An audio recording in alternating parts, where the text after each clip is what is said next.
여러분 사랑하는 성도 여러분에게 정말 오늘 이 시간 말씀의 은혜가 폭포수와 같이 넘치기를 주님의 이름으로 간절히 소망합니다. 제가 어렸을 때 큰 교통사고를 당한 적이 있습니다. 길을 지나가다가요 굉장히 빠른 속도로 달려오는 트럭에 치인 적이 있습니다. 몸은 한 7, 8m 이렇게 날아간 상황이었고요, 몸 절반이 아스팔트에 다 쓸려서 피투성이가 되었습니다. 저희 아버지는 쓰러진 저를 안고 그 저를 받은 그 트럭 기사와 함께 그 트럭을 타고 급하게 응급실로 향하여 갔습니다. 거의 저는 반죽음인 상황이었습니다. 그러나 너무나 감사하게도 제가 병원에서 의식을 다시 한번 되찾게 됐는데요, 제가 겨우 의식을 차려졌을 때에는 제가 첫 번째 본 장면은 이것이었습니다. 의사 선생님이 그 나무를 가는 사포 있죠? 그 사포로 제 얼굴을 다 살을 긁어내고 있는 장면이었습니다. 얼굴 반쪽이 아스팔트 돌에 다 박혀가지고 살을 다 긁어내야만 하는 상황이었습니다. 얼굴 절반이 시퍼렇게 부풀어 먹는 상태로 한쪽 팔과 다리는 제대로 사용할 수 없는 상태로 꽤 오랜 시간 병원 생활을 했습니다. 얼마나 절망적입니까? 거울을 보고 있으면 얼굴 반쪽이 완전 파란색 멍이 이만큼 부풀어서 돼 있는데요, 제가 봐도 참 괴물처럼 보이더라고요. 그래서 한동안 거울을 보지도 않았습니다. 이렇게 생긴 내가 너무나 싫은 거예요. 나를 바라보는 가족들과 사람들의 그 안타까움과 그 동정의 눈빛이 참 싫었습니다. 입이 벌려지지 않아서 빵 한 조각도 겨우 먹지 못하는, 그래서 빨대로 우유를 겨우겨우 한 모금 한 모금 먹을 수밖에 없는 제 자신이 너무나 싫었습니다. 사랑하는 성도 여러분, 오늘 우리는 이 사도행전 9장의 말씀을 보면서 사실 이렇게 앞에 나열한 제가 겪은 이 고통보다도 훨씬 더 비교할 수 없을 정도로 고통과 참담함과 절망 속에 있는 두 사람이 등장을 하는 모습을 보게 됩니다. 한 명은 애니야라고 하는 인물이고요, 또 다른 한 명은 다비다라고 하는 인물입니다. 먼저 루다에 살던 애니야라는 인물을 살펴보기 원합니다. 애니야라고 하는 이 인물은요 8년 동안이나 중풍병으로 인해서 침상에서 생활을 했던 인물입니다. 여러분, 저는 고작 몇 개월 누워 병원 생활을 했었지만 여러분 8개월이라는 시간 동안 아무 일도 할 수 없이 그저 누워만 있을 수밖에 없는 이 상황이 얼마나 절망스럽습니까? 정말 상상할 수 없을 만큼 고통스러운 시간이었을 거예요. 이 시간은 육체적인 고통뿐만 아니라 사회생활로부터 단절, 가족과 지인들에게 매일 일어나는 미안한 마음, 미래에 대한 모든 희망을 잃어버린 채 절망한 순간이었습니다. 그의 삶은 꼼짝없이 침대에 갇힌 채 죽음만을 기다리는 것 같았어요. 아무런 희망도 없는 시간들을 보낸 것이죠. 다음으로 36절부터는 요바에 사는 다비다라고 하는 여제자가 등장을 합니다. 다비다는 여제자이고 선행과 구제에 힘썼던 인물이었습니다. 당시에 기독교인들이 박해를 받는 어려운 상황 가운데서도 이 다비다는 가난하고 소외된 자들을 위로하고 보살피고 또 그들을 위해서 옷을 만들고 나누는 일에 열심히 있던 자였습니다. 그녀는 많은 이들에게 사랑과 존경을 받던 인물이에요. 그런데 안타깝게도요, 그녀가 병들어 죽게 된 것입니다. 당시 요바에는 예수님을 믿는 제자들이 많이 있었습니다. 그러나 예수님을 믿는다고 해서 이 죽음 앞에서 결코 기뻐할 수가 없었어요. 이 죽음 앞에서는 그들은 깊은 슬픔과 함께 말할 수 없는 절망감을 느꼈을 것입니다. 아무리 선하고 경건한 사람이라고 할지라도 죽음 앞에서는 무력할 수밖에 없다는 그 무력감과 상실감이 이들을 지배했습니다. 사랑하는 성도 여러분, 우리의 삶도요 애니야와 같이 또 다비다의 죽음처럼 답답하고 고통스러운 순간들이 찾아올 때가 있습니다. 육체의 질병이든 관계의 어려움이든 경제적인 절망감이든 혹은 알 수 없는 영적인 침체든 간에 우리는 종종 이 절망의 어둠을 헤맬 때가 있다는 것입니다. 그때 우리는 누구를 찾고 있습니까? 그때 우리는 과연 어디에서 소망을 얻어야 되는 것일까요? 이런 절망스러운 상황 가운데 요바의 제자들은요 다비다가 죽은 그때에 누구를 찾아가냐 하면 베드로를 찾아갑니다.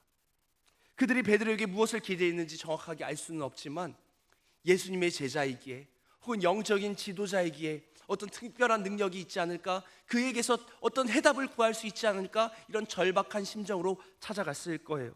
그리고 베드로는 이 요청을 듣고 요바로 내려가게 됩니다. 그리고 다비다의 방으로 들어간 베드로는 모든 사람을 다 방에서 내보내고 무릎을 꿇고 기도하기 시작합니다. 그리고 베드로는 이 다비다에게 이렇게 명령을 합니다. 우리 다 함께 오늘 본문 말씀 40절 한번 읽어볼까요? 시작.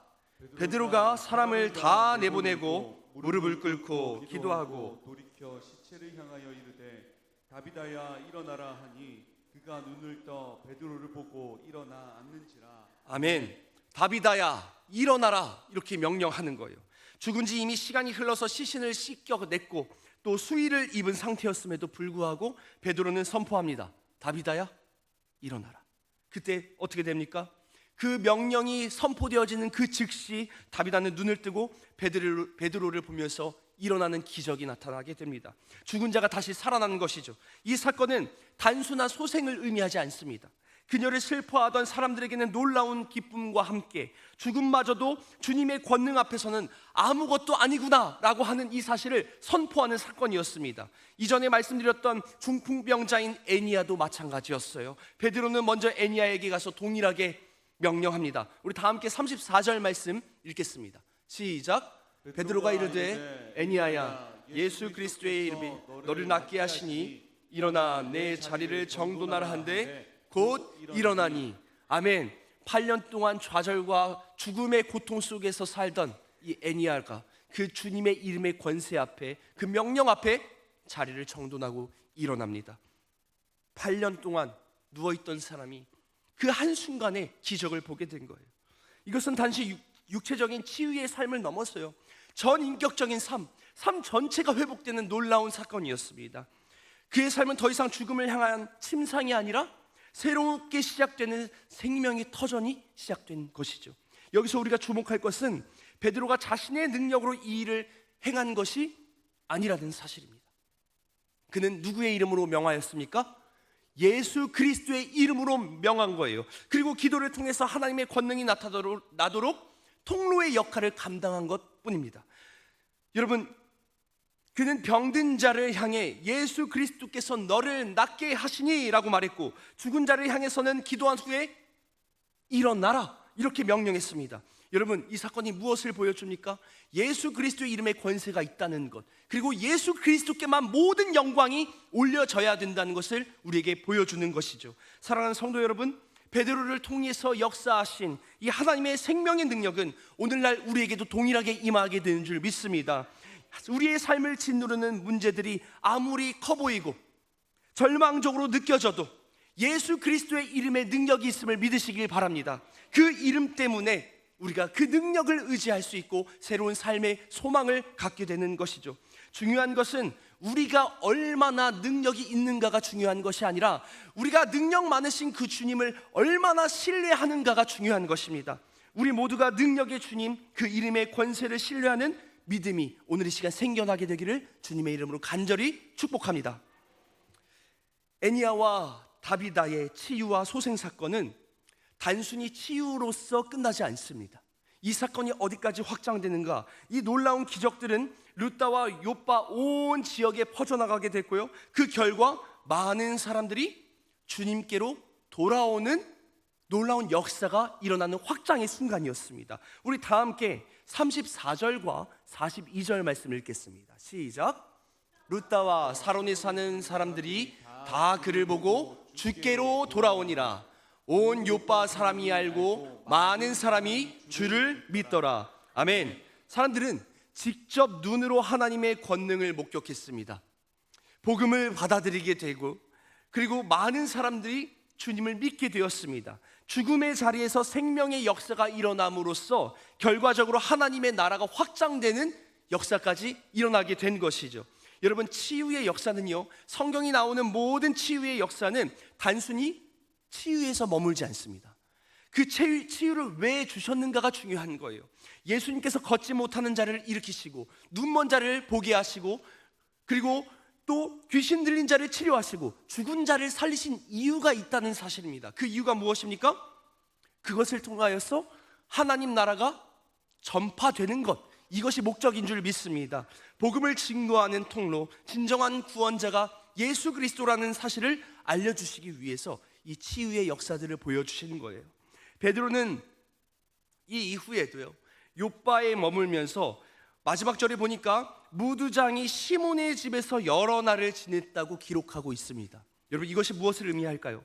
무두장이 시몬의 집에서 유하였다고 하는 것은요, 이것이 베드로가 그때 당시에 유대인들의 관습을 넘어서 이제 이방인의 집에도 머물게 되었음을 암시하는 겁니다. 그러니까 무슨 말인가 하면 복음이 유대인에게만 있지 않고 이제 어디로 가요? 이방인에게까지 흘러감을 보여주는 사건이에요.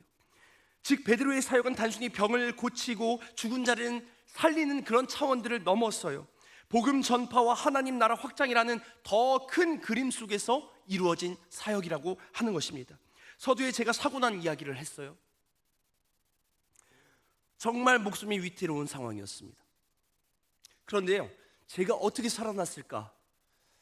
물론 여러 가지 기적적인 일들이 많이 일어났지만 제가 그 이유를 나중에 믿음의 눈을 열고 보니까 알게 되었습니다.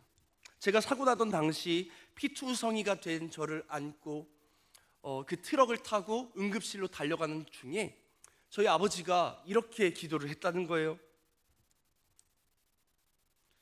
하나님, 이 아들을 살려주시면 하나님을 섬기는 종으로 하나님께 드리겠습니다. 제발 목숨만 살려주십시오. 하나님께 이 아들을 기꺼이 드립니다. 제발 목숨만 살려주십시오. 울면서 하나님 앞에 서원했다는 거예요. 저희 아버지는 저에게 목사가 되라고 한 번도 말씀을 하신 적이 없습니다. 제가 신학교를 가고 20살 때부터 전도사 사역을 시작한 그 이후에 그제서야 이 이야기를 해주시는 거예요. 너가 그때 사고가 났을 때 하나님 앞에 서원한 것이 있다. 그런데 하나님께서 이렇게 너를 인도하시고 사역자가 되게 하시니 이것이 참 감사고 은혜야. 제 목숨 하나 건진 것에서 끝이 아니었던 것이에요. 저를 통해서 수많은 사람들에게 복음을 전하고 영혼을 구원하라고 하는 이 하나님의 일을 감당하기 위해서 저를 살리시고 이 자리 가운데 있게 하신 줄 믿습니다. 사랑하는 여러분, 여러분들의 삶에 하나님이 축복하셔서 만약 삶이 회복된다면 여러분 어떻게 하시겠습니까? 결코 그 회복에서 끝나서는 안 됩니다.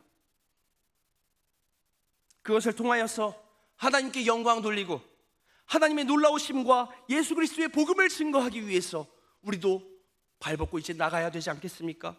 예수 그리스도를 통하여서 놀라운 하나님의 나라가 확장이 우리를 통하여서 이루어져야 되지 않겠습니까?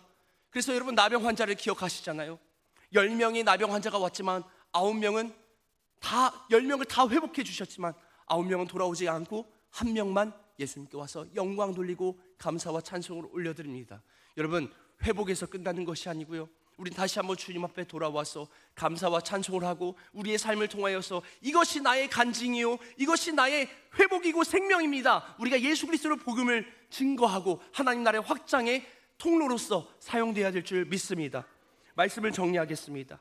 하나님께서는 우리의 삶 가운데 일어나는 모든 고난과 역경 속에서도 합력하여 선을 이루시는 분이십니다. 불과 물을 없애주시는 분이 아니시고요, 불과 물 가운데에서 함께 하시는 분이심을 믿으시길 바랍니다. 그 함께 인도하시는 그 주님이 함께 하시기에 우리가 비록 고통스럽지만 이 모든 과정을 통해서 하나님의 인도하심을 경험하고 하나님의 권능이 드러나고 이로 인해서 하나님의 나라가 확장되는 것, 이것이 얼마나 영광이 되는지 오늘 시간 깨닫게 되길 원합니다. 우리의 삶에 애니야나 다비다처럼 절망의 자리에 있다고 할지라도 그곳에서 일하시는 하나님의 생명의 역사가 우리의 주변에 큰 영향력을 미치고 또 결국은 하나님 나라의 확장에 기여할 수 있다는 소망을 가져야 합니다. 오늘 우리는 사도행전 말씀을 통해서 예수 그리스도 안에 있는 놀라운 생명의 능력을 보았습니다. 중풍병으로 고통받던 애니야가 살아났습니다. 죽음의 잠에 빠져있던 다비다가 눈을 떴습니다. 이 모든 것은 베드로의 능력이 아니라 그를 통해 역사하신 예수 그리스도의 능력이었습니다.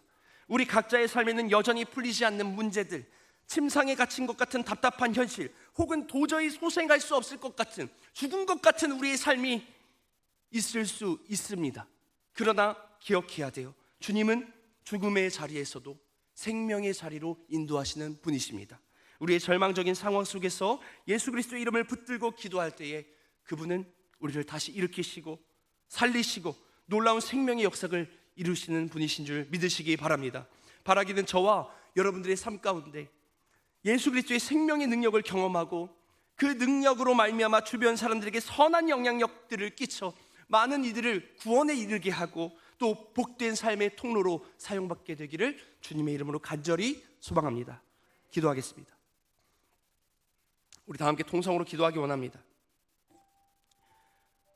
여러분들은 말씀을 들으시면서 지금 어떤 상황 가운데 처해 계십니까? 애니아와 같이 8년 동안 침상에 누워서 정말 아무런 희망도 고통도 없이 그저 죽을 날만을 기다리며 살아가십니까? 아니면 이미 죽어서 아무런 소망 없이 보이십니까? 그러나 주님께서 함께 하실 때에 주 예수 그리스도의 이름의 권능이, 그 권세가 우리 앞에 선포되어질 때에 누웠던 자가 일어나고 죽었던 자가 눈을 뜨게 될 줄 믿습니다. 오늘 이 시간 함께 기도할 때 주님, 내가 영적으로 무너져 있습니다. 내가 죽은 것 같습니다. 내가 침상에 누워있는 것 같습니다. 아무런 소망과 희망이 없습니다. 그러나 오늘 이 시간 다시 한번 주님의 말씀을 의지하여 주님의 이름의 권세로 나의 모든 것들이 회복되길 원하오니 주여 살려주시옵소서. 뿐만 아니라 나의 삶을 통하여서 주님 예수 그리스도의 복음이 드러나고 하나님 나라 확장되는데 내가 사용받기를 원하오니 주여 나를 사용하여 달라고 우리 다 함께 주여 한번 부르시고 간절히 기도하며 나아갑니다. 주여 하나님 아버지여, 오늘 이 시간 여호와 하나님의 말씀을 아버지 우리가 주님 마음판에 새기며 나아갑니다. 하나님, 우리의 인생이 칠흑같이 어두운 상황, 정말 터널 같은 상황, 끝이 보이지 않는 막막한 상황 가운데 있다고